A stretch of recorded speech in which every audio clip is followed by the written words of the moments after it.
Ay, ito na siya. Ito, nakita na rin natin guys.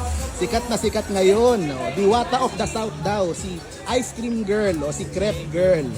Si Princess, tama ba? Yes po. Si Ses, ayun. At yung kanyang mga nagagandahang mga kasama. Si Sino? Masha. Masha po. Masha, May po. May, Ray po.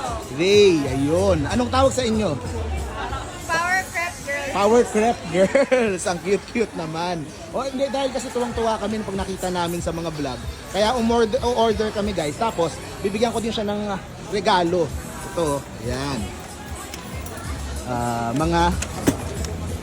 Yan, dito tayong by erase. Yan, sa yan. Para lalo ka pang gumanda. Yan, tapos meron tayong erase solution. Tapos, ano pa nandito? Tapos ito, keratin by erase. May shampoo din. Ayun. Ngayon ba meron ka nang ini-endorse ng mga beauty products? Wala pa. Ayun, pwede pala natin kunin if ever guys.